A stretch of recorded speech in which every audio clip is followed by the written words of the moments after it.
Ha llegado el momento de escuchar la palabra de Dios. Un potente mensaje extraído de las Sagradas Escrituras. En la voz del pastor Carlos Hoyos. Amén, sí señor. Mire esta pregunta que nos llega y dice así: Pastor, Dios lo bendiga, buenos días. ¿Cómo se puede apoyar a un joven que se siente muy desanimado? Cometió errores, como cualquiera los puede llegar a cometer, pero en la congregación lo juzgan, en lugar de levantarlo y procurar su restauración. A raíz de ello, no quiere volver ya más el joven. Les agradezco, mi hermano, que nos dé un consejo al respecto. Bueno, el consejo en cuanto a esa inquietud está en la carta a los Gálatas, capítulo 6, verso 1. Yo escucho hermanos, si alguno fuere sorprendido en alguna falta, Radio presenta, vosotros que sois usted. espirituales, Dirige restauradle con espíritu de mansedumbre, considerándote a ti mismo, no sea que tú también salgas tentado. Tremendo. Uno de los problemas de los cristianos es que, a diferencia de la gente que no conoce a Dios, somos muchas veces, en algunos casos, inmisericordias. Entonces mire lo que pasa ahí. Un joven ha tenido dificultades, pero quiere caminar con Dios. Sin embargo, se le margina, se le juzga, se le cuestiona. Exactamente el mismo caso que pasó en Corinto, según el capítulo 5 de la primera carta a los Corintios. Hay un muchacho que no son faltas, ha cometido pecado de incesto, vive con la mujer de su papá. Sí, algo grave. Muy grave. La iglesia le parecía normal ese comportamiento. Cuando Pablo reacciona al darse cuenta y lo entrega a Satanás, entonces entiende la iglesia la gravedad del problema y definitivamente lo expulsan de la iglesia, lo marginan. Pero este hombre reacciona de manera positiva, es decir, no se va en rastra contra la iglesia ni contra Pablo, sino que dice: venga, yo he cometido un pecado y estoy recibiendo la consecuencia de mi pecado. Yo me voy a arrepentir, me voy a convertir de verdad, voy a humillarme delante de Dios. Y lo ha hecho. Pero la iglesia ya no quiere aceptarlo, porque le parece que él no cambia, que ese tipo es malo y que no hay ningún resultado. Pues eso lleva a este creyente a entrar en una crisis emocional, en una tristeza profunda, a tal estado que estaba al borde de la muerte. Quiere volver al culto, quiere volver a participar, quiere sentir la comunión, quiere disfrutar de la palabra, quiere orar, participar del culto colectivo. Pero la iglesia lo rechaza. Entonces Pablo se da cuenta de ese comportamiento de la iglesia. Y en la segunda carta a los Corintios, capítulo 2, el verso 5, encontramos que Pablo les dice: pero si alguno me ha causado tristeza, no me la ha causado a mí solo, sino en cierto modo, por no exagerar, a todos vosotros. ¿Refiriéndose a quién? A ese que había pecado joven, sí, contra la mujer de su padre. Le basta a tal persona esta reprensión hecha por muchos. Así que, al contrario, vosotros más bien debéis perdonarle y consolarle, para que no sea consumido de demasiada tristeza. Por lo cual, os ruego que confirméis el amor para con él. Muy interesante. Sí, tremendo. Y es una enseñanza para el cristiano de hoy. Sí, señor. Yo dije algo al principio que puede haber sonado extraño, pero es que uno se da cuenta que los soldados heridos en combate los recogen sus compañeros. Sí. Los delincuentes heridos en sus fechorías los recogen sus compañeros. ¿sí? Sí. Los animales mismos.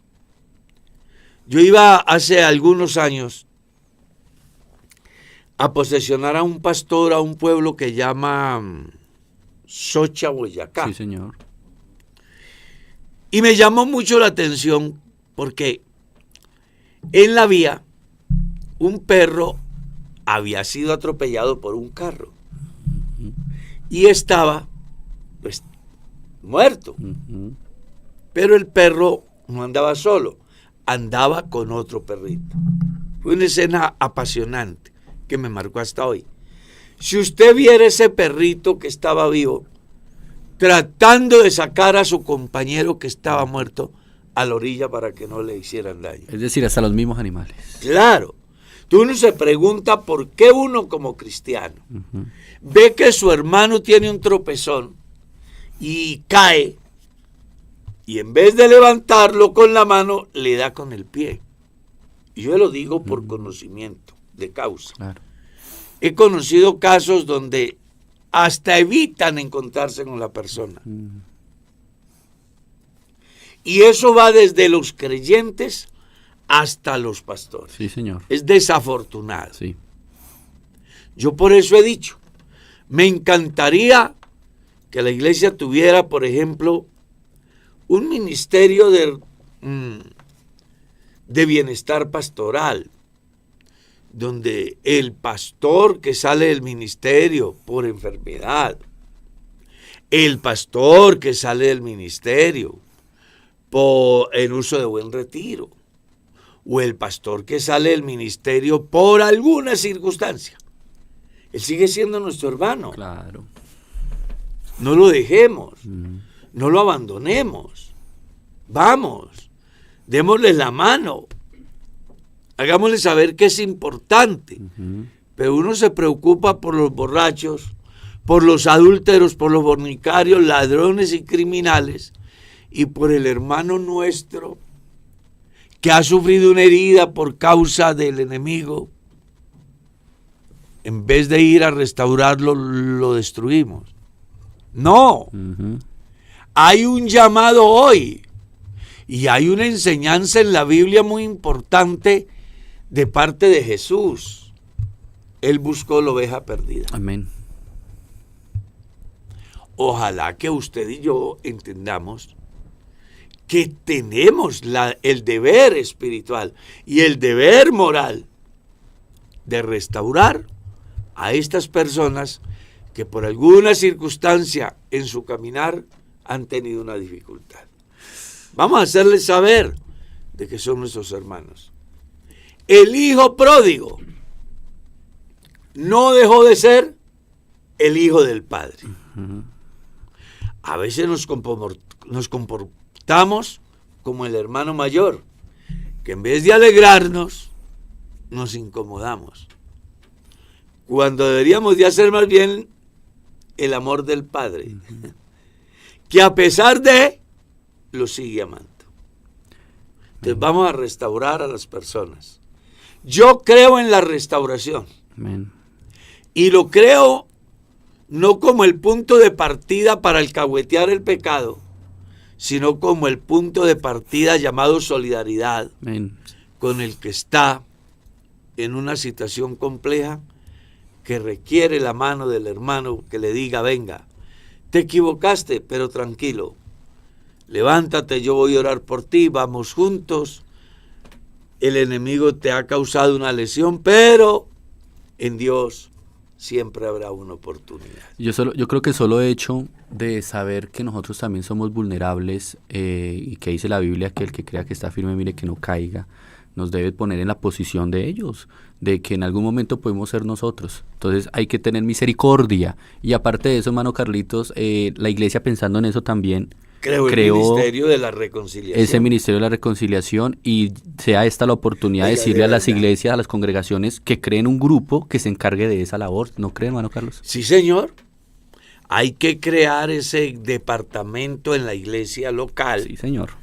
Personas apasionadas por las almas, que quieran direccionar su vocación de servicio en pos de esas personas que muchas veces se fueron por malos entendidos, se fueron por falta de conocimiento, se fueron porque simple y llanamente un día les venció la tentación.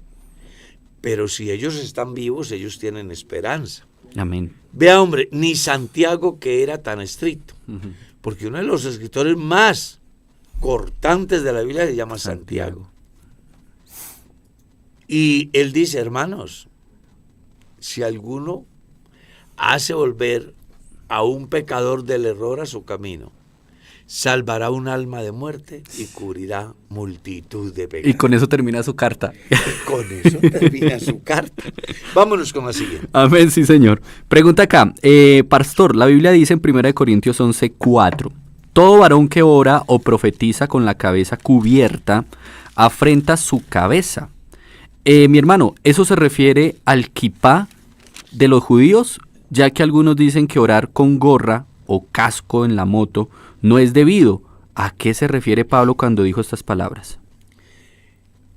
Las personas al leer deben tener en cuenta que el pasaje está relacionado al orden de autoridad. Entonces, Dios, Cristo, hombre, mujer. Y cada uno tiene la razón de ser. Dios, porque es el soberano creador de todo. Cristo, porque es la presencia de Dios en persona como hombre. Hombre, porque es la máxima creación de Dios. Mujer, porque es la expresión del amor de Dios al primer hombre. Y en ese orden de ideas debían de comportarse tanto el hombre como la mujer. Sí. Entonces, el hombre debía de orar con la cabeza descubierta, porque es imagen de Dios. ¿Cierto? Sí. La mujer debía de cubrirse porque es gloria del hombre. Y había una coyuntura religiosa en el sentido de que las mujeres a las cuales se les enseña que deben de cubrirse era por causa del fenómeno religioso y cultural que había en Corinto, partiendo del culto idolátrico a la deidad Venus, donde sus mujeres, es decir, las sacerdotisas de Venus, vivían de una manera desordenada. El centro del culto era el erotismo, el sexo, la embriaguez. Y usted sabe que si lo hace el líder, pues también lo hacen los demás. Entonces, las mujeres de vida fácil, hoy las llaman trabajadoras sexuales. Sí. Andaban con la cabeza descubiertas y rapadas. Y de esa manera le emitían un mensaje al varón de que eran mujeres para el placer. Cuando el evangelio llega a Corinto, muchas mujeres que tenían una vida libertina, trabajadoras sexuales, se convirtieron al evangelio. Entonces, Pablo, ¿qué dice? Que mientras el hombre debe de orar con la cabeza descubierta, la mujer, al contrario, debe de hacerlo. ¿Para qué? Para que los hombres que las ven, ¿cuáles mujeres? Las ya convertidas, entiendan de que esas no son mujeres trabajadoras sexuales en el lenguaje de hoy, sino que son mujeres que son cristianas y en consecuencia así debían de tratarse. Por eso es que se habla del velo en la mujer de Corinto. Luego le dice Pablo que en lugar de velo le es dado el cabello, por causa de los ángeles como señal de autoridad. Cuando yo era niño, lo que pasa es que la sociedad va cambiando. Pero cuando yo era niño, la manera como una mujer demostraba que estaba brava con su marido era ir a mutilarse. Así era, cuando yo era niño. Una mujer se mutiló, peleó con el marido. Era una actitud de rebeldía, de confrontación contra el hombre. Una vez que aparece la propuesta de la liberación femenina, las mujeres quisieron ser como los hombres. Y por eso hoy las mujeres visten y su cabello, su cabeza la manejan ya como si fueran varones. Pero en el campo de Corinto era diferente. Era un fenómeno que tenía mucho que ver con el comportamiento moral de las personas. Y en razón a eso, entonces Pablo plantea cómo debe de comportarse la mujer en el culto y cómo debe de comportarse el hombre en el culto. Como eso generó una discusión muy importante, Pablo llega a un momento donde les dice: ya les he dado mi parecer para minimizar la falta de respeto a las hermanas. Pero si ustedes quieren seguir discutiendo sobre asuntos del cabello, nosotros, ni la iglesia de Dios, tenemos tales costumbres. Y eso me da pie para decirle otra cosa. Y es que en la vida cristiana hay cosas que se pueden discutir como son los conceptos. Hay cosas que no se pueden discutir como es la doctrina.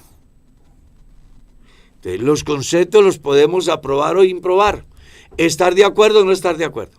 Pero cuando hablamos de la doctrina, esa es inquebrantable. Inquebrantable. Espero haber dado respuesta. Amén, sí señor. Muy bien. Nos llega otra pregunta que dice así: Pastor, Dios lo bendiga.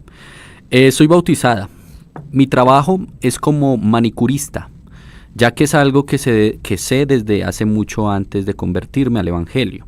Muchos hermanos me critican por hacer ese trabajo. Dicen que no debería trabajar en lo que sé. ¿Eso es cierto? Gracias, pastor. Le recomendaría a la hermana que ella tiene que tomar una decisión. ¿Cree como dice la gente o cree como sus valores se lo enseñan? ¿Ya? En la Biblia no existe un solo texto que diga que no se puede arreglar las uñas. No existe. Lo que pasa es que hay conceptos equivocados acerca del mundo. Porque estoy seguro que las personas que hacen esos juicios lo hacen basados en que eso son cosas del mundo. Yo preguntaría, ¿montan en carro los que hacen esos juicios? Claro. ¿Montan en avión? ¿Cocinan el almuerzo en olla express? ¿Utilizan la estufa eléctrica? Se me ocurre hacer esa pregunta. ¿Usan reloj? ¿Tienen televisión en la casa? ¿Eso es de dónde? ¿Lo bajó el Espíritu Santo o qué? No, tenemos que madurar como cristianos. Y usted como creyente, mi estimada, debe tener carácter y establecer la diferencia, qué es lo bueno y qué es lo malo, qué puede hacer y qué no puede hacer. Ahora bien, si usted arreglando uñas piensa que está pecando, con toda seguridad está pecando. Eso es lo que dice Romanos capítulo 14, verso 23. Todo lo que haga, hazlo con fe, porque todo aquello que no proviene de fe es pecado. Y no se refería a cosas como esa, sino a comer un plato de lechugas o un solomito a la brasa. O sea, mire lo complejo que es. Pero si usted sabe qué es lo que aprendió y con lo que ha sobrevivido y lo mira como su trabajo sin prejuicios, no se preocupe por lo que la gente diga. La gente tiene sus propias opiniones. Preocúpese por su buena relación con Dios, por tener paz en su vida. Si nuestra conciencia no nos acusa, mayor que nuestra conciencia es Dios. Hay muchas cosas que uno hace que pueden ser pecado para otro. Yo recuerdo que tuve una experiencia por ahí en la década del 90. No, en el 2000. O sí, fue en la década del 90. En la década del 90. Invité a un pastor a Bogotá. Una personita nos llevaba en el vehículo. La personita hablaba acorde a como hablan acá. Y utilizaba una palabra que para nosotros, en nuestro medio, es horrible. Sí. Tiene una connotación vulgar. Pero la hermana la usaba y la repetía y la repetía. Yo hacía mucha fuerza con el pastor. Porque él venía de la misma región de donde yo soy.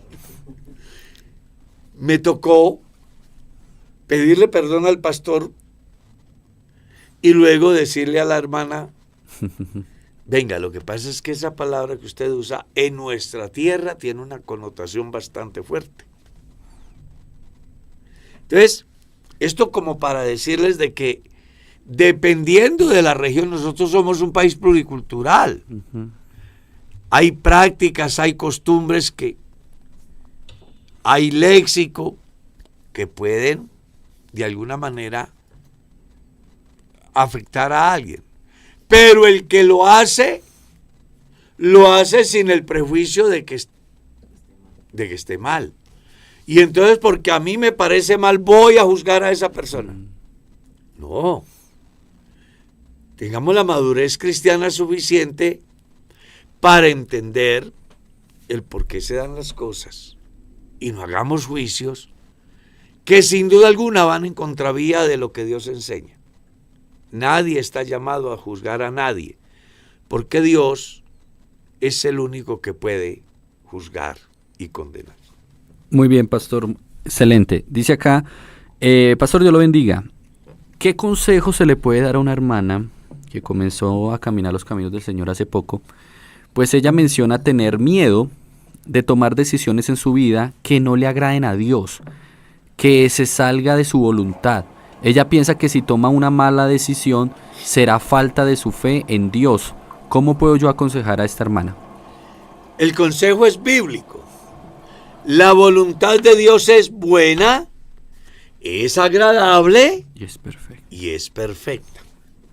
Me parece que la hermana que tiene temores en tomar decisiones es una persona responsable. Todos deberíamos de tener temor al tomar decisiones. Porque uno no debe de decidir por decidir. Uno tiene que tomar decisiones a conciencia.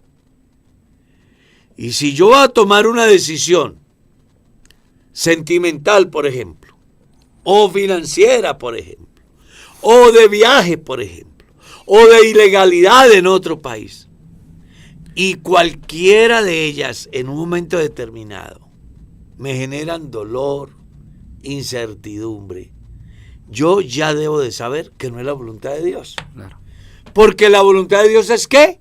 Buena, agradable y perfecta. Y se lo voy a colocar simple. Voy a devolver el calendario 47 años.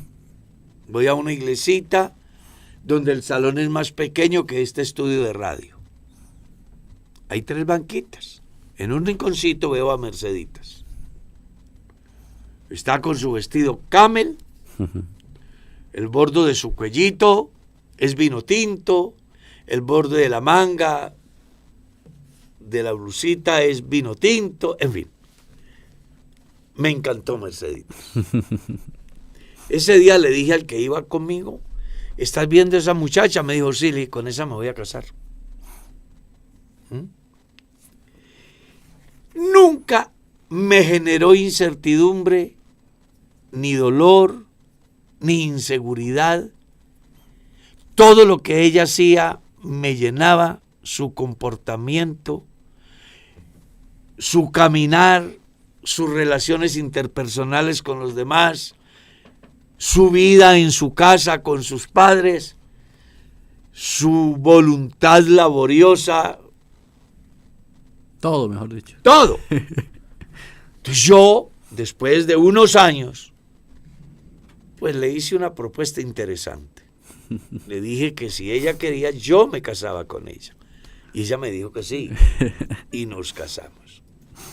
A mí no me generó para nada,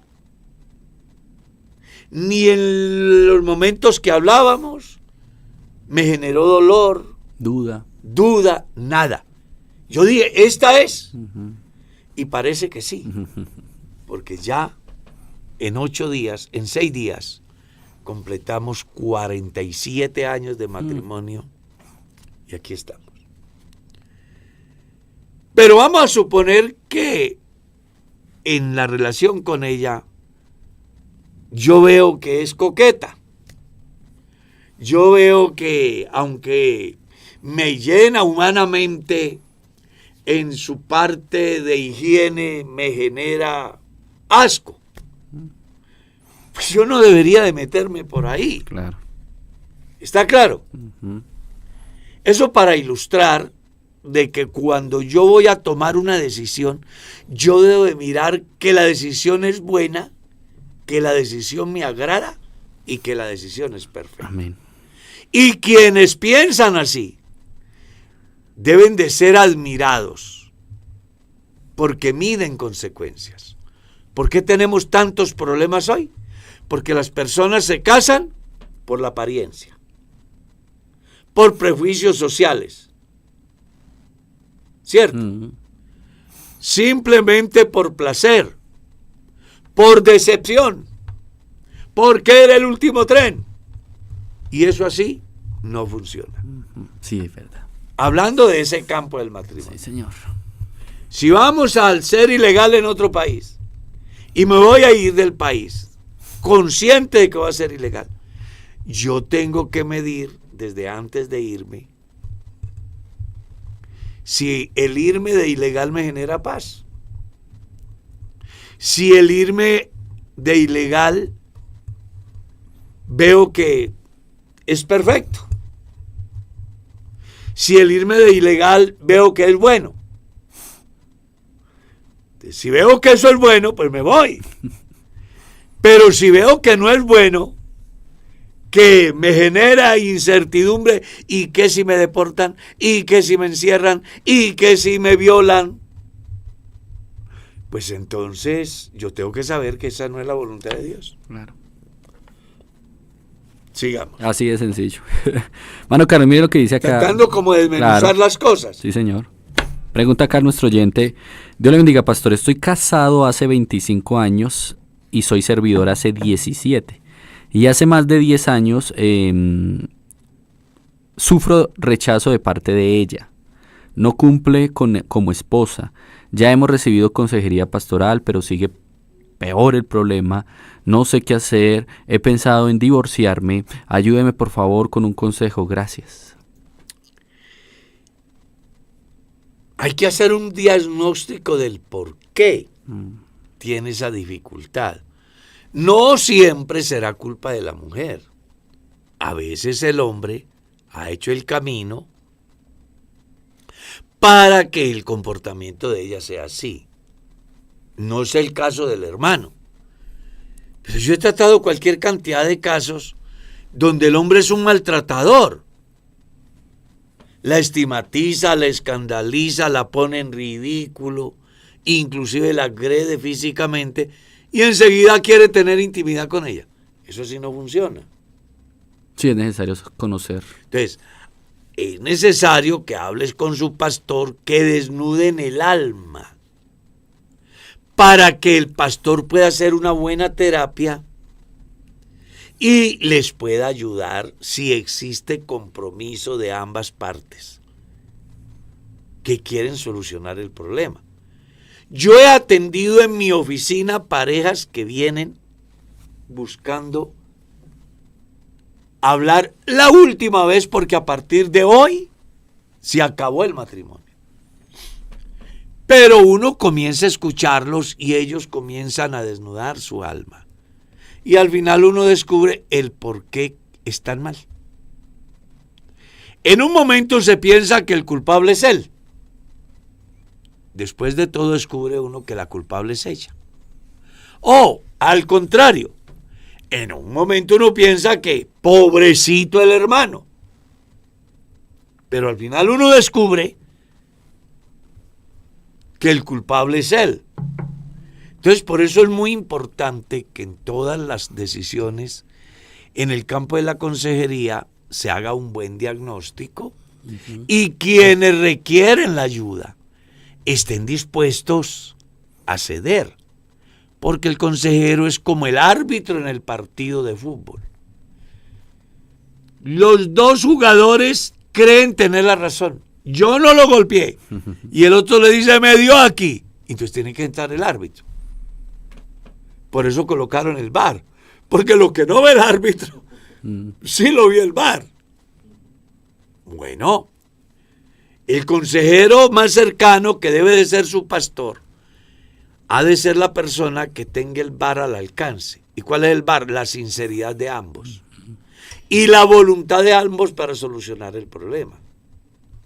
Pero vamos a suponer en este caso que nos ocupa que ella es la culpable. ¿Qué debería hacer el hermano? Bueno, yo haría el último esfuerzo buscando la ayuda con mi pastor o con la red de familia. A eso iba, otra instancia. Otra instancia. Los cuales tienen formación, información y experiencia que les pueden aportar. Son imparciales también. Por eso es el árbitro. En ese caso, después de agotar esos recursos, si no se dan, pues acuda al tribunal eclesiástico. Él estudiará su caso y al final emitirá un concepto. Yo quiero que sepan que todo lo que tenga que ver con divorcios, eso lo manejan los tribunales eclesiásticos. Ningún pastor, ni yo, puedo fijar una posición al respecto porque no soy una autoridad en ese campo. Yo puedo aconsejar para que no se dé el divorcio, mostrar hojas de ruta buscando soluciones. Pero no puedo decir si está bien o está mal que se divorcie porque eso lo define la iglesia a través de un ente que ha creado buscando ayudar a dichas parejas que se llaman los tribunales eclesiásticos, que en el país creo que hay más de 30 y que además de ello hay un tribunal en segunda instancia que cuando la persona afectada no se siente satisfecha con el veredicto que tomó o la decisión que tomó el tribunal, pues tiene la posibilidad de acudir al tribunal de segunda instancia. Claro, sí. Porque si algo tiene la iglesia es organización y siempre busca el bienestar de la feligresía. Amén, hermano Carlos. Nos pregunta nuestro oyente, pastor, la palabra describe a la Nueva Jerusalén con calles de oro y mar de cristal, y todo con piedras preciosas. Ahora, pregunto, ¿está bien predicar que esto sea literal y enfocarse en que vamos a estar allá en ese lugar con las cosas y piedras preciosas? ¿Será literal o es una forma de describir el valor precioso e incomparable que tiene estar con Dios?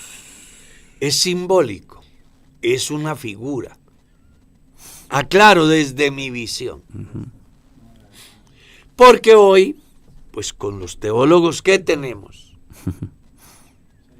hacen interpretaciones, ¿ya? Que son respetables además. No solo ahí, sino en otros campos. Entonces, quiero hablarle de dos corrientes. Usted mirará con cuál se identifica más. Una que dice que efectivamente la Nueva Jerusalén será algo material. y que podrá caminar por calles de oro y muros de cristal y perlas preciosas. Yo respeto ese pensamiento,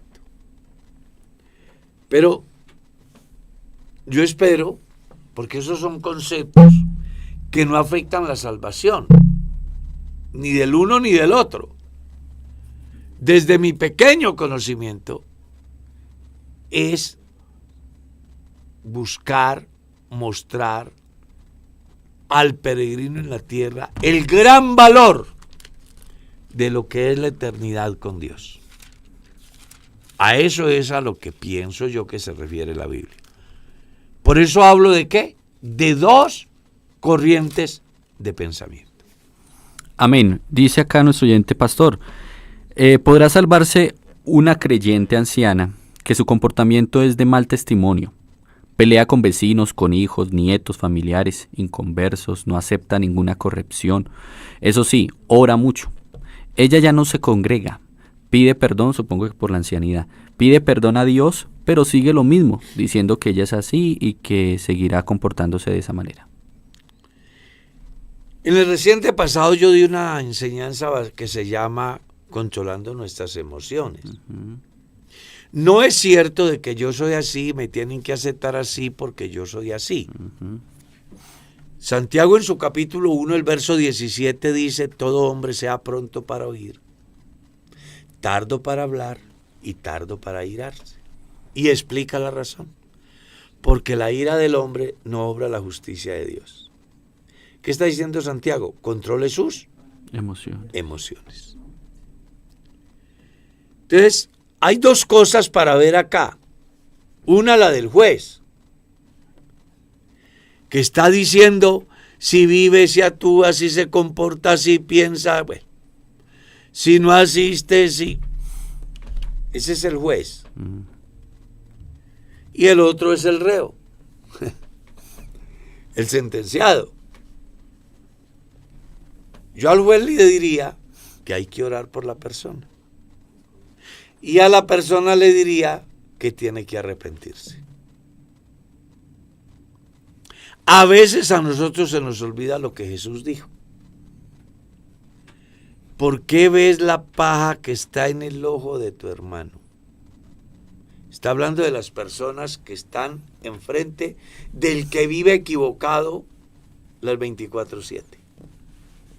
Entonces Jesús dice, ¿por qué miras la paja que está en el ojo de tu hermano? Sí, así es. Y no miras la viga que está en tu propio ojo. Yo siempre he creído y espero que no se vayan a incomodar. El deber del cristiano es orar por sus hermanos, independientemente de que tengan aciertos o desaciertos. Y buscar la manera de que ellos mejoren. ¿Cómo? Sentándome con la personita a solas, valorándole todo lo bueno, porque yo estoy seguro que esta personita en mención debe tener cosas buenas. Y una vez que le valore todo lo bueno, le hago ver que hay cosas que le pueden afectar su salvación. Y seguir orando y cumpliendo su misión. Yo me imagino a Jesús mirándome a mí. ¿Tú crees que soy el hombre perfecto? ¿Cuántos defectos tendré yo? Pero Jesús no me mira como el juez. Jesús me mira como el abogado, como el sacerdote, como el sacrificio, me mira como lo que Él es, el sacrificio en favor mío, guarda silencio ante mi tragedia y me salva de pura gracia porque me ama. El deber de todos los cristianos es caminar como Dios manda. Amén. Y de los que son espectadores, orar por los que caminan, porque al final los unos y los otros estamos rodeados de lo mismo. No estamos llamados a definir la eternidad del otro. Exactamente. Los fariseos, según San Juan 8, que querían apedrear a la pobre mujer adúltera, se fueron por lana y cómo les tocó regresarse. Trasquilados. ¿Eran mejores ellos que la adúltera? No. Les dejo la reflexión. Amén, pastor. Bueno, nos llega esta pregunta muy importante, hermano, como todas. Dice así: Dios le bendiga, mesa de trabajo, tengo una inquietud. Llegó una familia pastoral nueva a la congregación. El pastor se presentó. Tiempo después hubo una reunión con el pastor y los hermanos. Uy, se me movió acá. Y bueno, un hermano se me acerca y me dice: el pastor ponía miedo, muy estricto. Y en fin, empezó a como a regarse la bolita de que el pastor era muy estricto. Yo también dije, dice el oyente, que el pastor no cuida, maltrata a las ovejas, dice. Entonces mi pregunta es, ¿uno puede hacer el caso de hablar con los directivos acerca del pastor? No, lo primero que ellos deberían hacer es invitar al pastor a su casa o pedirles al pastor que si es tan amable y les da una cita. Sentarse con él, darle la bienvenida, valorar el trabajo que hace, valorar el celo que tiene, porque posiblemente ellos lo interpretan porque lo ven muy estricto. Yo se lo digo por experiencia propia. Yo llegué a una iglesia en la primera dominical. Una niña se me acerca y me dice: pastor, esta falda me queda bien. Pero era porque alguien había hablado mal de mí desde antes de llegar. Yo le dije: niña, yo no vine a decir de cuántos centímetros arriba o abajo es su falda. Yo vine a predicar el evangelio. Usted es una niña cristiana, usted debe de saber cómo se visten y cómo es la vida cristiana. Esto lo digo porque a veces hay prevenciones. Sí.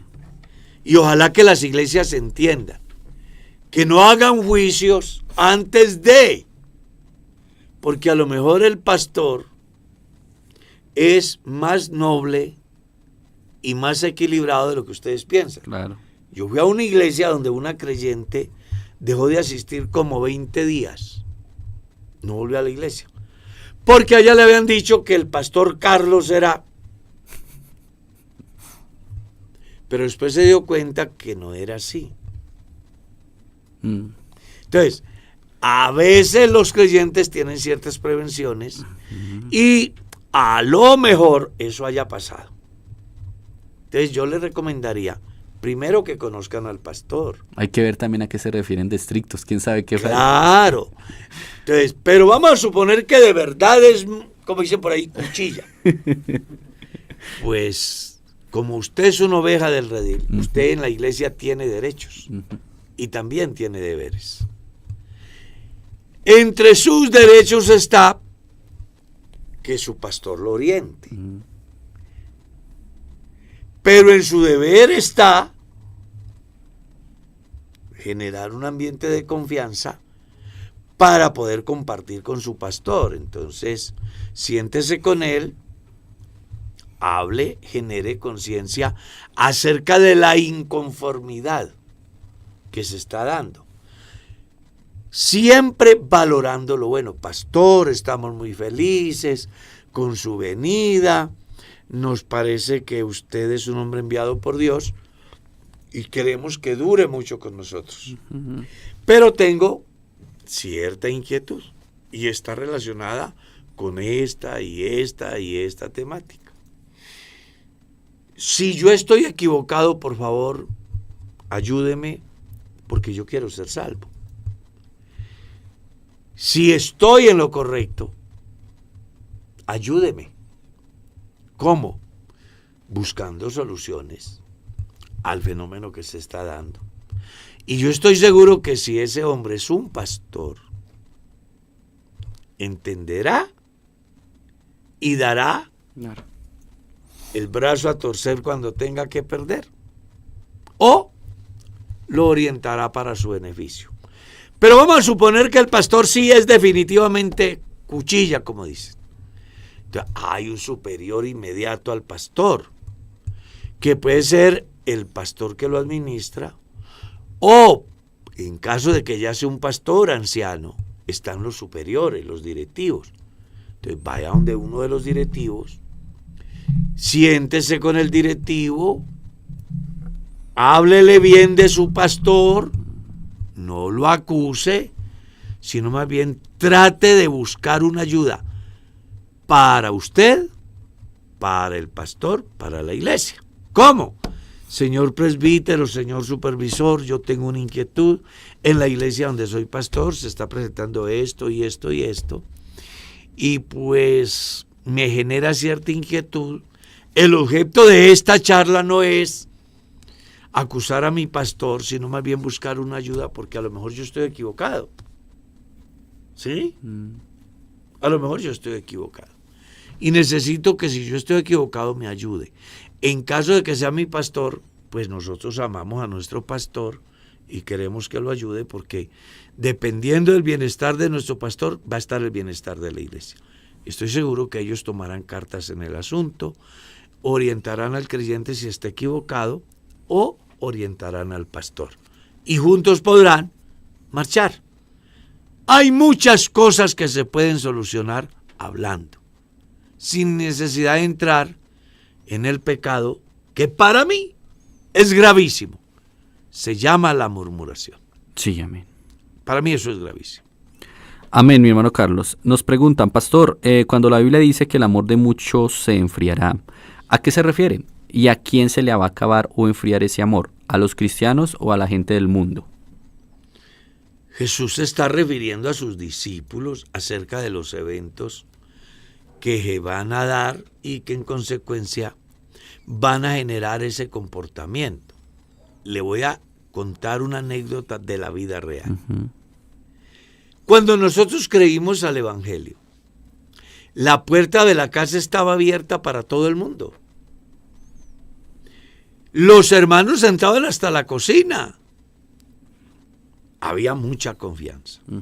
Pero cuando yo vine a Bogotá, de pastor, me encontré con una perla. Y es que un día me fui a visitar un hermano. He timbrado en la casa. Alguien sale y entreabre la puerta a la orden. Esta es la casa de fulano de tal, sí. ¿Será que me hace el favor y le dice que el pastor está acá? Me tiró la puerta y se fue a buscar a la persona. A mí se me hizo muy raro, porque de donde yo venía la puerta estaba abierta hasta la cocina, usted podía entrar. Pero aquí, a toda hora le dicen a uno, espere un momentico, y cierran la puerta. ¿Por qué se da eso? Por la inseguridad. A eso es a lo que el Evangelio se refiere. Entonces, mi deber es ser es practicar la hospitalidad. Entonces llegó un tipo a la casa a las 6 de la tarde, en camisa de manga corta, en ese frío de la Victoria. Me dice que quiere hablar con el pastor. Pues yo lo atiendo. Me cuenta su historia, que le ofrecieron un trabajo en Bogotá, que él vive en la Dorada Caldas, y no conocía Bogotá y se vino a buscar el trabajo y resultó que lo engañaron. Ahorita no tiene ni qué comer, ni dónde dormir, ni cómo volverse para la casa. Yo soy pastor. Yo debo de practicar ¿qué? La hospitalidad.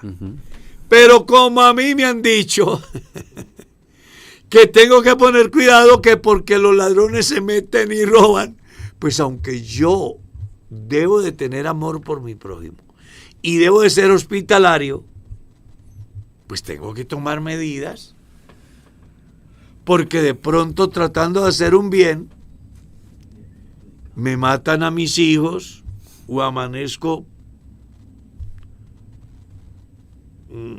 dopado, es que se dice, sí, y la casa vacía. Yo tengo que tomar medidas. A eso es a lo que se refiere. Por causa de la maldad, el amor de muchos se enfriará. Hay gente que tiene amor para compartir, pero dice, pero si lo hago y va y me... En el reciente pasado en Colombia, se conoció de casos donde una familia le abrió la puerta a una persona porque le vio muy necesitado y se levantó en la noche, los mató y los robó. ¿Tú crees que yo escucho esa noticia en el noticiero de las 7? Por la noche llega otra persona. ¿Qué? De pronto me pasa lo mismo. Yo puedo tener amor, pero lo pienso. A eso es a lo que se refiere. Amén, hermano Carlos. Uy, muchas preguntas, hermano Carlos, llegan por todo lado. Pero eso está Es bien. impresionante, sí. Entonces, disculparán si de pronto no alcanzamos a darle respuesta a todas. Dice acá desde Chile. No se alcanzarán. Sí, desde Chile nos pregunta hermano Carlos, una consultica. ¿Está bien que un cristiano cuando le sucede algo, aflicción, problema, angustia o cualquier otro problema, se cubra o nombra la sangre de Cristo o invoca el nombre de Jesucristo para que lo cuide y lo guarde? ¿Está bien que en todo momento se utilice este nombre? Es muy importante que las personas entiendan